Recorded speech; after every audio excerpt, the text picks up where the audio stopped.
오늘 하루도 안녕하셨습니까? 아침에 보고 또 저녁에 보니 더 반가우실 거라고 생각되어집니다. 날씨가 아직까진 춥습니다. 이 추운 날씨 속에서 특별히 건강에 더욱더 유의하시고요. 오늘 이 저녁에도 하나님 주신 말씀을 통해서 피차간에 서로가 믿음 안에서 세워지는 그런 귀한 은혜의 시간들이 되었으면 좋겠습니다. 오늘도 그 마음을 담아서 준비한 하나님 말씀 함께 나누어 보도록 하겠습니다.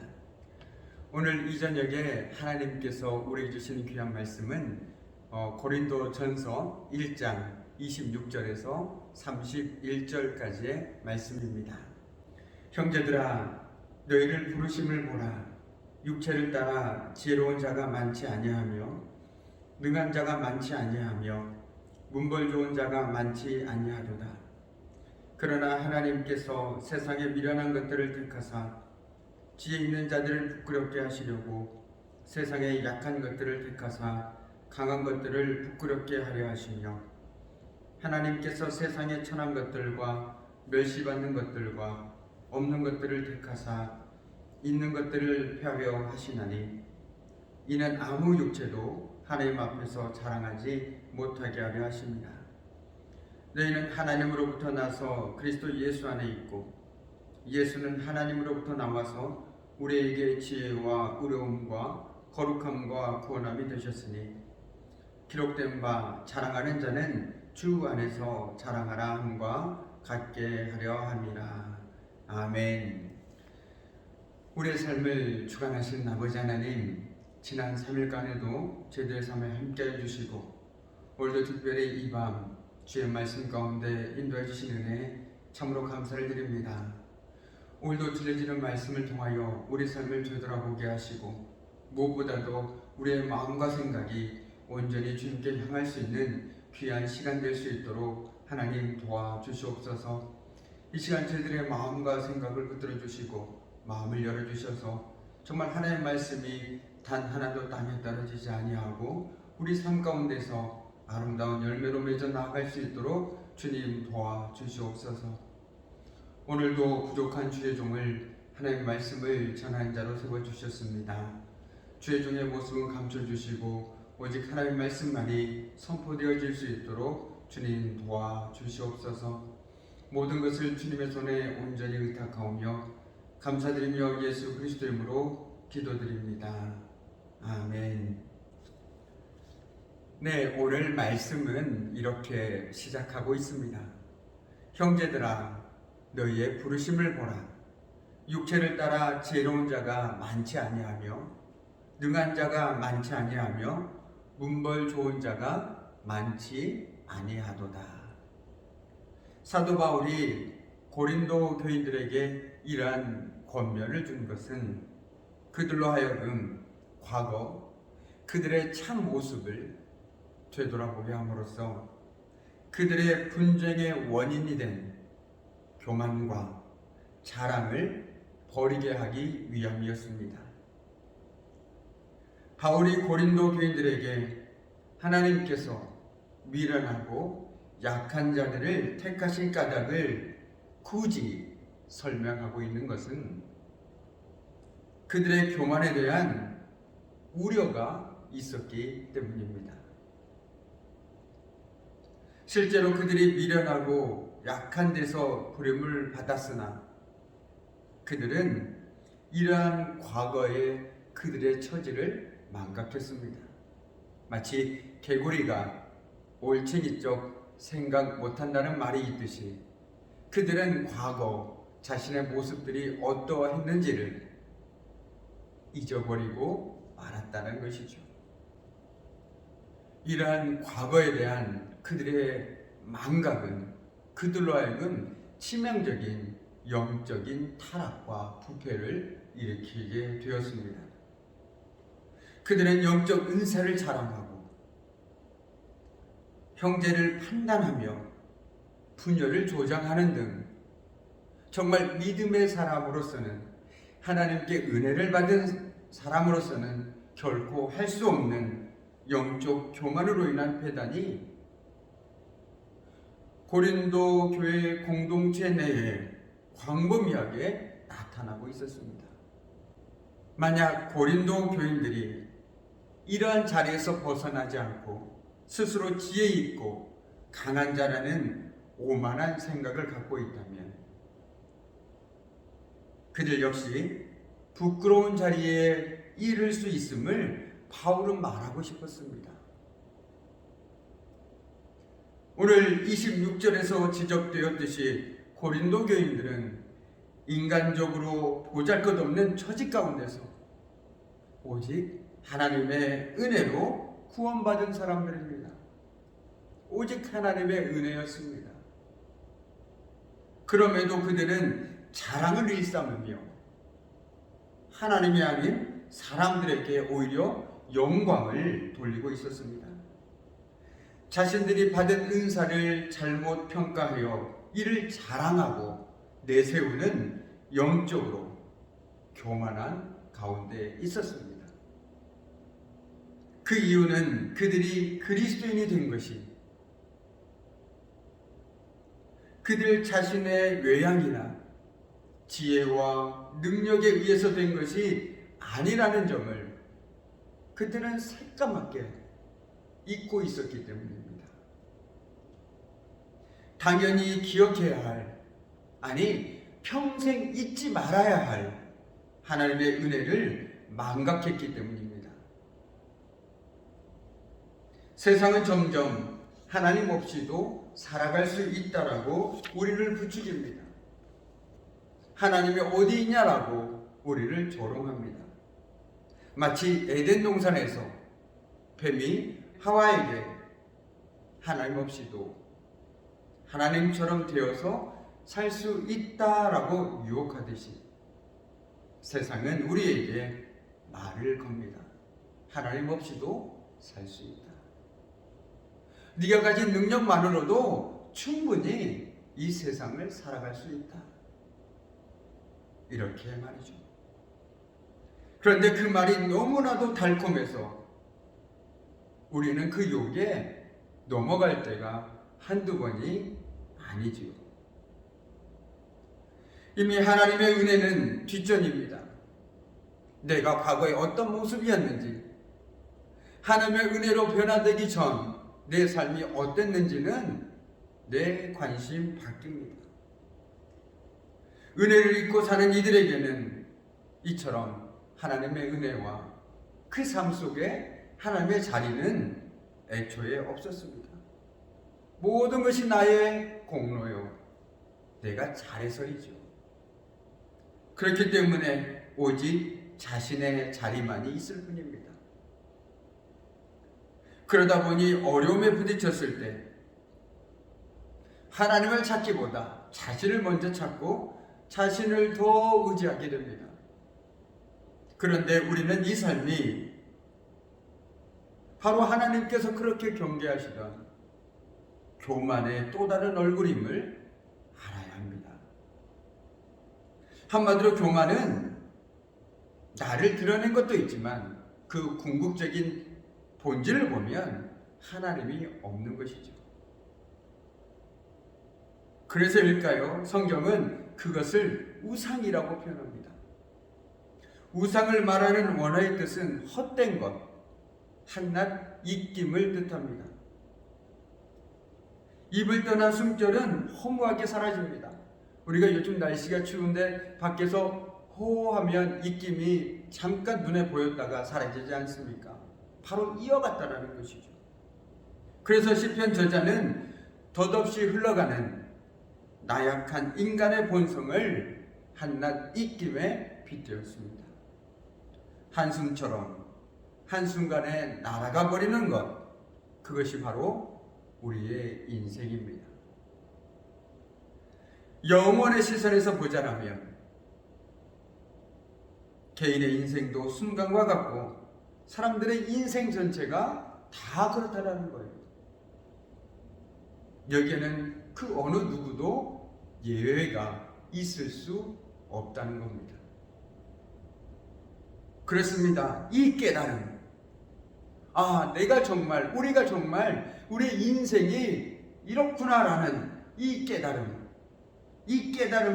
우리가 비로소 소유하게 될 때 우리는 어떻게 살아야 할지 고민하게 되고 누구를 의지하며 살아가야 할지 깨닫게 되어집니다.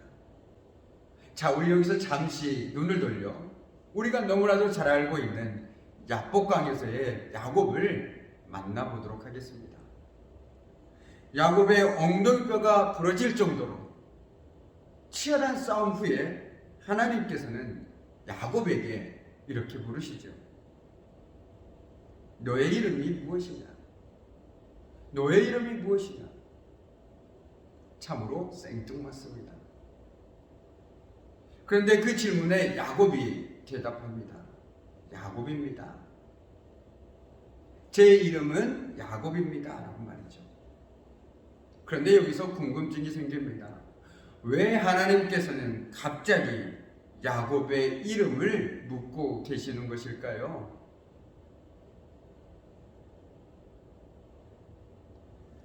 히브리어에서 이름에 해당하는 원어의 뜻은 단순히 어떤 사물이나 사람의 호칭에 머무르지 않습니다. 오히려 그것의 존재나 성격을 대표합니다. 따라서 하나님께서 지금 야곱에게 너의 이름이 무엇이냐? 너의 이름이 무엇이냐라고 물어보신 것은 바꿔 얘기한다면 너는 어떤 사람이냐?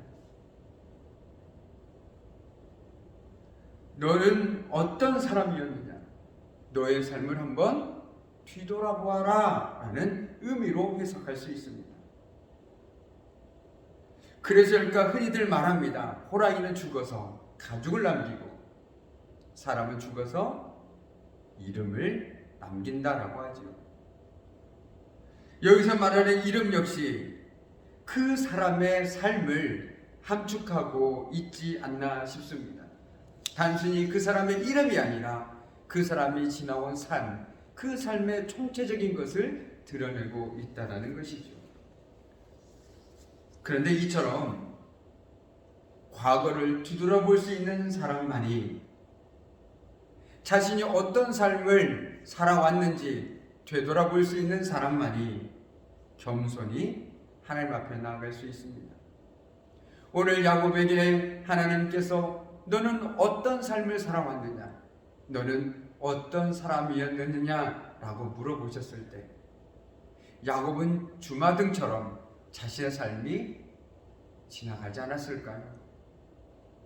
아버지와 형 에서를 속였던 일, 여러 가지 지나온 자신들의 삶의 모습을 되돌아보면서 자신이 어떤 존재였는지를 깨닫게 되지 않았을까 싶습니다. 이처럼 자신을 되돌아보고 자신의 지나온 삶을 되돌아볼 수 있는 여유를 가진 사람만이 자신의 실체를 온전히 파악할 수 있습니다. 그리고 하나님을 인정하고 의지할 수밖에 없습니다. 뒤를 돌아보니 내 걸음걸음마다 하나님의 은혜임을 깨닫게 되기 때문이죠. 하나님의 은혜가 없었던 때가 없었구나 라는 것들을 고백하게 됩니다. 모든 순간 모든 곳에 나의 발자국 옆에 하나님의 발자국이 선명하게 찍혀 있음을 깨닫게 됩니다.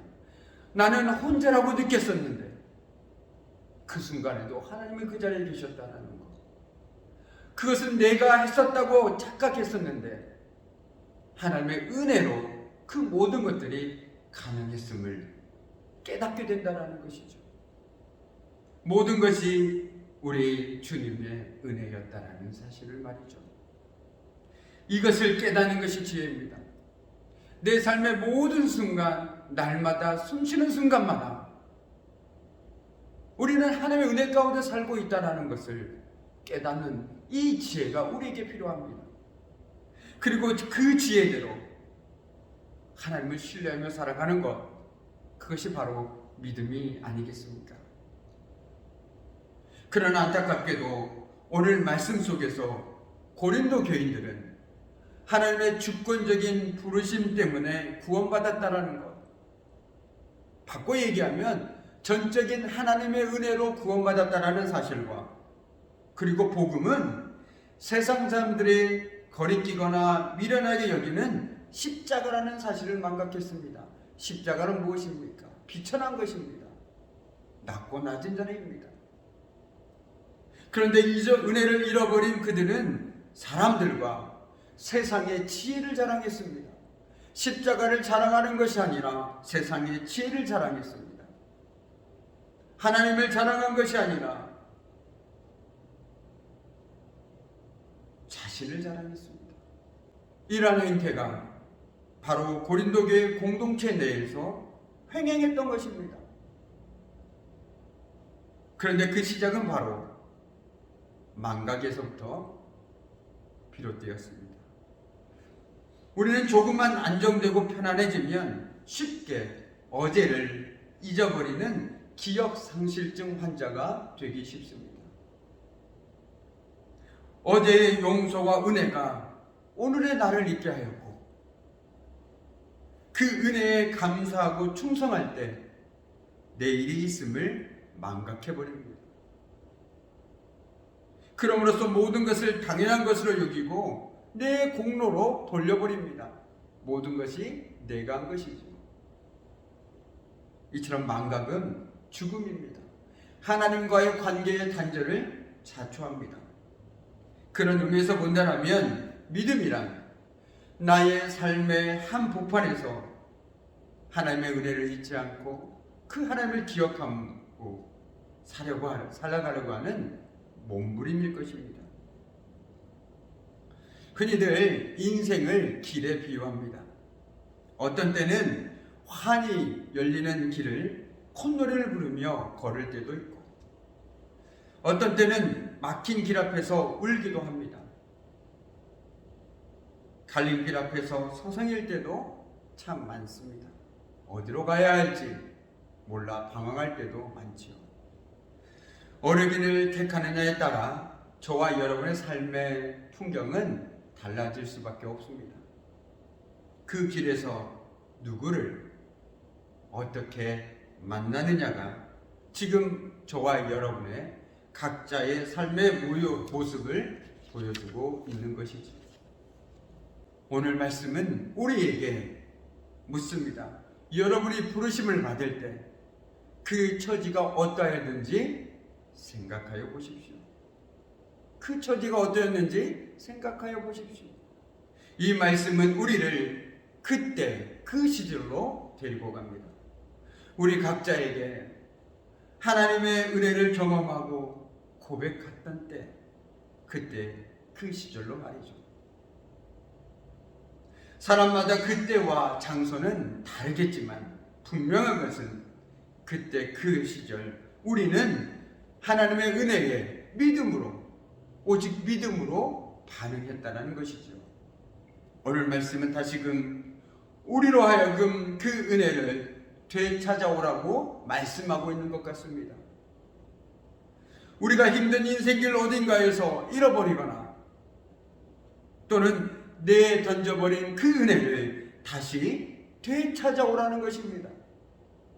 그때 그 시절을 다시금 생각하며 잊어버렸던 은혜를 다시 한번 되찾아오라. 여러분, 인디언들은 말을 타고 급히 가다가도 어느 순간 갑자기 서서 뒤를 돌아본다라고 합니다.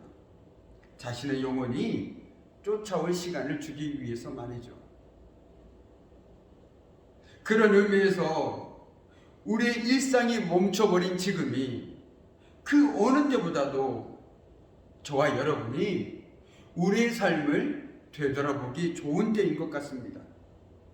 우리의 믿음이 세상에서 길을 잃어버리지 않도록 말이죠.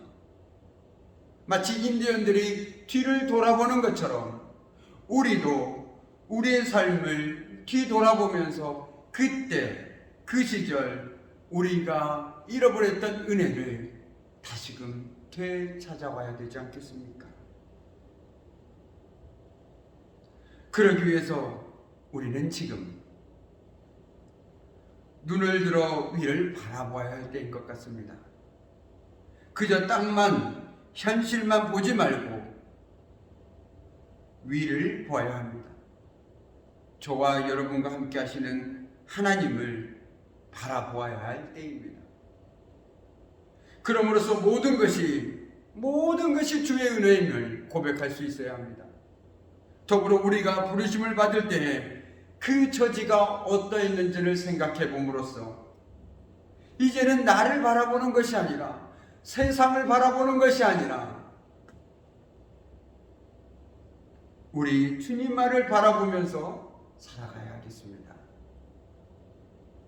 오늘 이 밤 다시금 그때 그 시절 하나님의 은혜를 되새김으로써 하나님께 한 걸음 한 걸음 더 다가가는 저와 여러분이 되기를 주님의 이름으로 축복합니다. 기도하겠습니다. 참으로 고마우신 아버지 하나님, 정말 우리가 지금까지 모든 삶의 흔적들을 되돌아보면 모든 것이 우리 주님의 은혜였습니다. 그럼에도 불구하고 우리는 그 은혜를 너무나도 쉽게 잃어버리고 살았습니다. 그러므로써 나를 자랑하고 세상을 자랑하고 살아왔음을 이 시간 고백합니다. 주님, 모든 것이 우리 주님의 은혜였습니다. 다시금 우리가 이 시간 그 주님의 은혜를 회복하기를 소망합니다. 다시금 그 은혜를 되찾음을 통해서 우리가 세상 속에 살아가지만 그 어느 때보다도 힘든 시간을 살아가고 있지만 땅을 바라보고 현실만을 바라보고 살아가는 것이 아니라 위를 보고 하나님만을 바라보고 살아가는 우리들의 삶이 될 수 있도록 주님 도와주시옵소서. 오직 주님만을 바라보기를 원합니다. 오직 주님만을 의지하기를 원합니다. 주님, 다시금 우리가 주님께서 부르셨을 그때 그 시절의 은혜를 회복할 수 있도록 주님 도와주시옵소서. 특별히 이 저녁에 기도합니다. 육신의 연약함 가운데 있는 사랑하는 믿음의 권속들을 주님 치료하여 주시고, 또한 특별히 여러 가지 사정들로 인하여 주님의 품을 떠나 세상 가운데 살아가고 있는 우리 귀한 믿음의 권속들, 그들의 마음 가운데 다시금 주의 은혜로 활활 불타오르게 하여 주셔서 그들의 믿음이 회복되게 하여 주시옵소서. 다시금 함께 교제할 수 있도록 주님 도와주시옵소서. 특별히 추운 날씨 속에서 연로하신 어르신들의 건강을 지켜주시고, 이제 막바지의 달은 담임 목사님 청빙 모든 절차 과정 가운데 주님의 선한 도우심이 함께하기를 원합니다. 또한 이 시간 각자 기도점을 가지고 주님 앞에 나와 기도하고 간구할 때마다 주님 만나주시고 그 기도 가운데 응답하여 주셔서 우리가 이 땅에서 살아갈 때에 온전히 주님만을 신뢰하고 의지하며 살아가는 복된 믿음의 삶이 될 수 있도록 주님 도와주시옵소서. 오늘도 우리의 기도와 간구 가운데 함께 하실 주님을 온전히 기대하오며 감사드리며 예수 그리스도 이름으로 간절히 기도드립니다. 아멘. 또한 우리가 계속해서 매일 함께하는 공동 기도 제목 3가지를 가지고 또한 계속해서 기도하는 시간 갖도록 하겠습니다.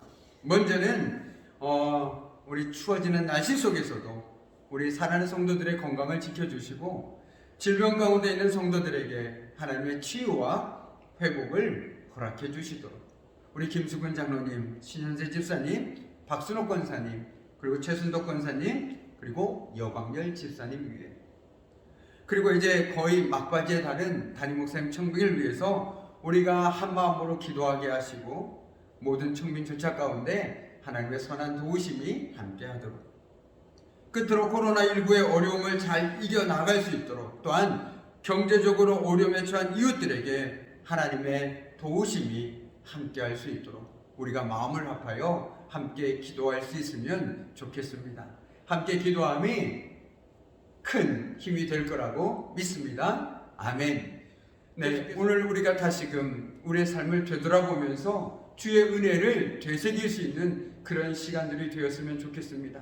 오늘 기도 가운데 주님, 우리가 다시금 우리가 잊고 있었던 하나님의 은혜를 회복시켜 주시옵소서. 정말 그리함을 통해서 우리의 마음과 생각이 온전히 주님만을 바라보게 하시고 주님만을 의지하게 하여 주시옵소서라고 기도할 수 있는 이 시간이 되었으면 좋겠습니다. 그리고 각자 기도 제목을 가지고 음악에 맞춰서 하나님 앞에 기도하는 시간을 갖도록 하겠습니다. 함께 기도하시겠습니다.